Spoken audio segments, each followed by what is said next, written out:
Were you finally able to save up some money, Melanie? What are you going to do with the money? Move into a new house? Which house are you thinking of buying? Did Kevin tell you all this? We haven't decided on a house yet, but we have begun our search for a new house. I had no idea that you had so much saved up. Kevin tells me that you have enough saved up that you don't even need to get a mortgage. I'm not going to be able to pay for the house in one lump sum, but I don't want to rely on a bank loan, which is why I've been working really hard to save up as much as I can. I see. So you are saving up to buy a new house. I thought that you were stingy, but I guess you had your reasons. I guess you could say that. I've always been frugal, so saving up wasn't all that difficult for me. I've been married to Kevin for 15 years now, and the entire time I've been saving up for our dream home. So that probably means you have around $300,000 saved up. Am I right? I'm not comfortable discussing the amount of money I have sitting on my bank account. Why are you so interested in my savings? Well, we're family now, so I think that I have the right to ask and know about these things. I suppose, but I was just thinking about how nice it would be for me to move into a new house as well. What do you say to living together? I'm sorry, but I plan to live in my new house with Kevin and no one else. I'm your mother-in-law. How could you say no to me? I'm sorry, but it's not in our plans to live under the same roof as you. We told you the same thing when Kevin and I got married.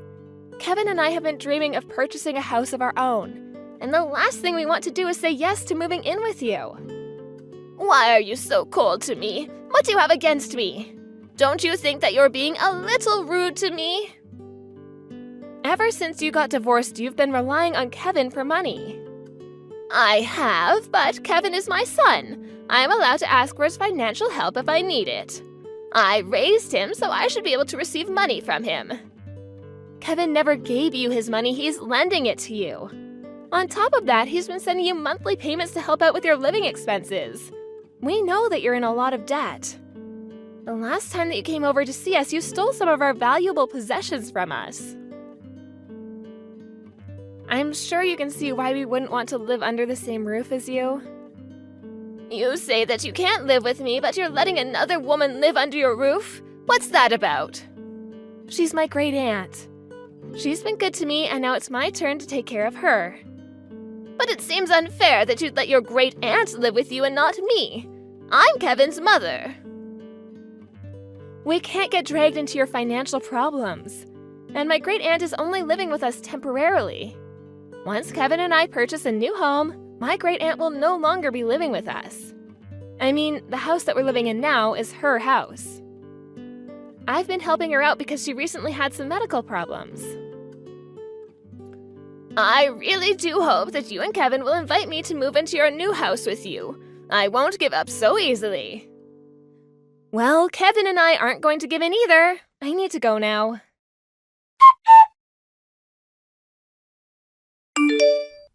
Melanie, you're working today, right? Yes, that's right. Why do you ask? Well, my mother was acting stranger than usual. How so? Well, she says that she's coming over to the house now. I told her that you're at work, but she wouldn't listen. She says that even if you're not here, she'd be coming over anyway. Did she text you? No, she didn't. And this is the first time I'm hearing about it. Your great aunt is the only one at home right now, correct? Has my mother been introduced to your great aunt? I can't remember. I don't think that the two of them have met before. But I'm sure that my great aunt would let her into the house seeing as she's your mother. I hope that your mother doesn't cause any trouble. I don't trust her. I'm gonna give a call to my great aunt now. That would be the smart thing to do. I don't trust my mother either. I'm starting to get worried. I hope that your mother is on her best behavior today.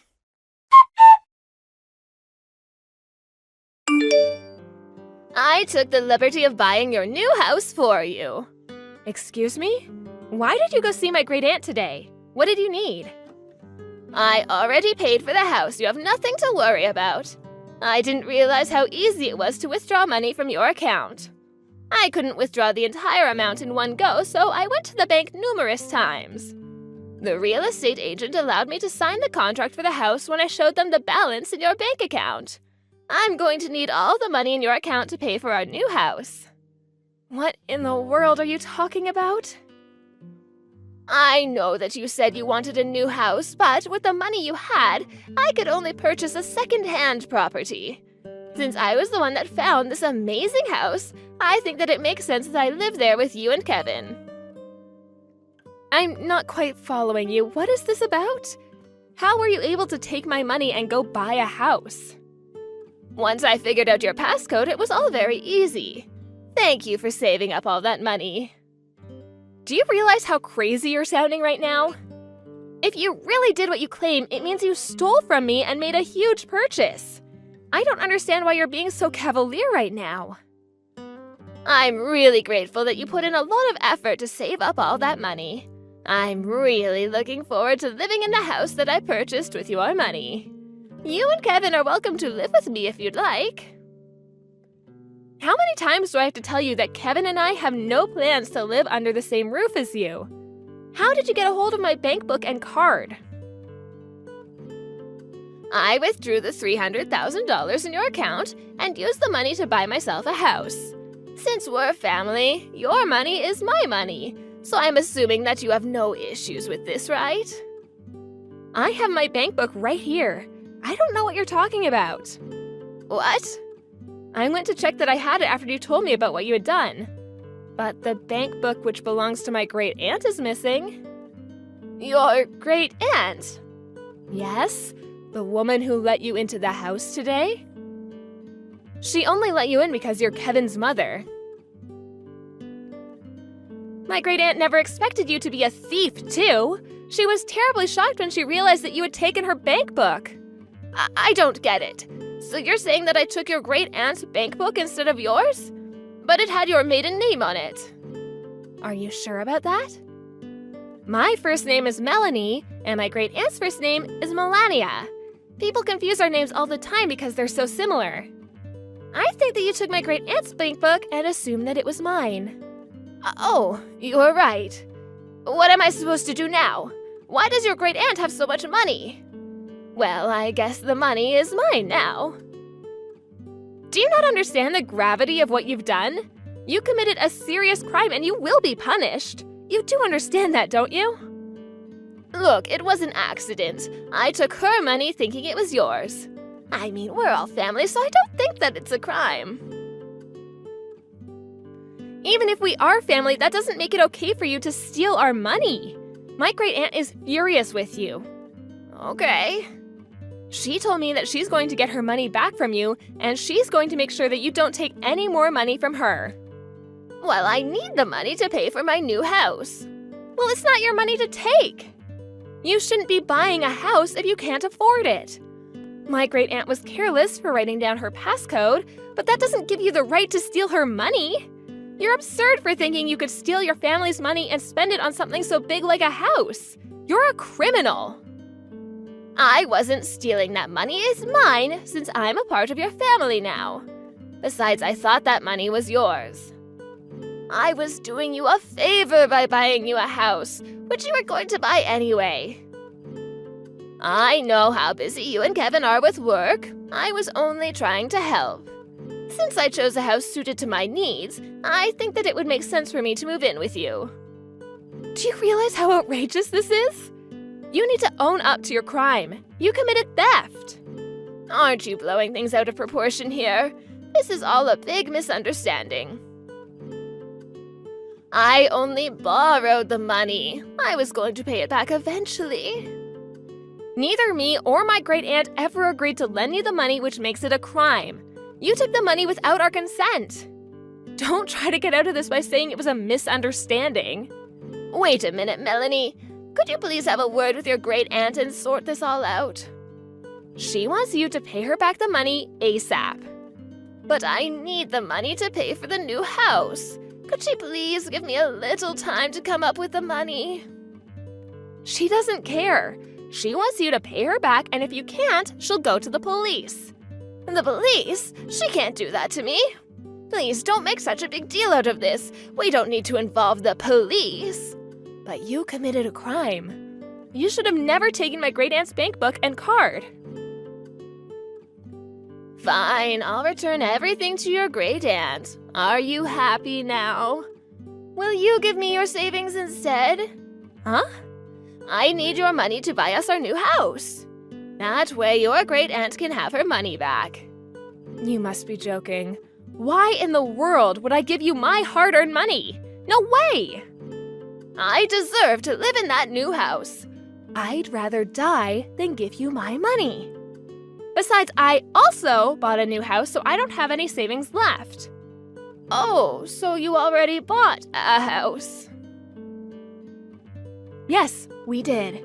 We didn't want to tell you because we didn't want you to think that you could move in with us.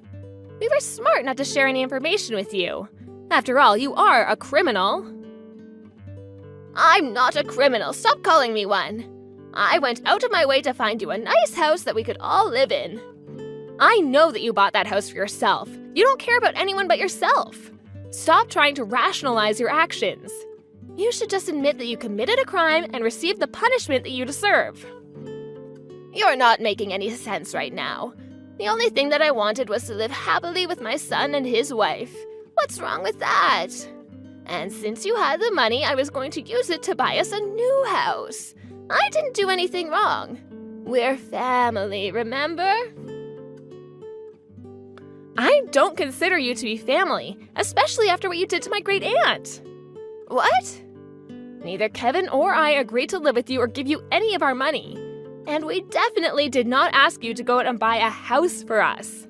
What you did is a crime. Own up to it. To my great-aunt, you're just some thief that came into her house and stole her money. Some may consider what I did to be a crime, but that was not my intention and you know it. You know that I didn't do this on purpose. I don't know what your intentions were, but you committed a crime and you need to take responsibility for your actions.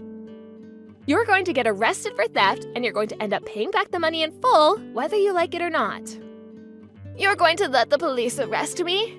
I'll pay back the money, so don't have me arrested. Well, Kevin and I want nothing to do with you anymore. Stay out of our lives. How can you say that to me? After everything that you put us through, I think you saw this coming. We no longer consider you to be a part of our family. I'm Kevin's mother. You can't do that to me.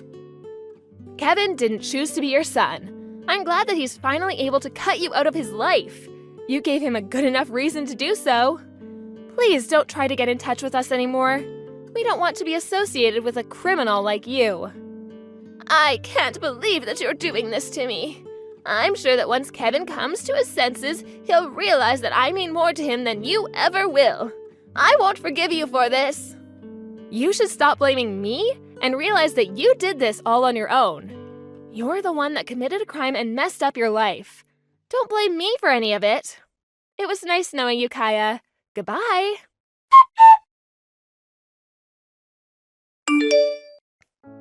In the end, Kaya was arrested after Melanie and her great-aunt reported her crime to the police. Kaya's entire family cut her off, and she was completely alone to deal with the mess that she had created. She's now going to have to spend the rest of her life paying back the money that she stole. It turned out that the real estate agent that Kaya had reached out to buy the new house was a bad one, and they never returned the down payment on the house even after the deal was called off. Kaya tried to get out of her money problems by stealing from her family, but she ended up with more debt than she ever imagined. She shouldn't have been so reckless with her spending, and had she been less selfish, none of this may have happened. As for Kevin and Melanie, they moved into their new house and are living a happy and carefree life now that Kaya is out of their lives. No one knows what happened to Kaya after she came out of jail, but no one cares enough to want to help her out. Kaya will just have to deal with the problems in her life on her own. Kaya spent too much of her life taking from others and not appreciating it, so she will now have to suffer the poor choices of her past.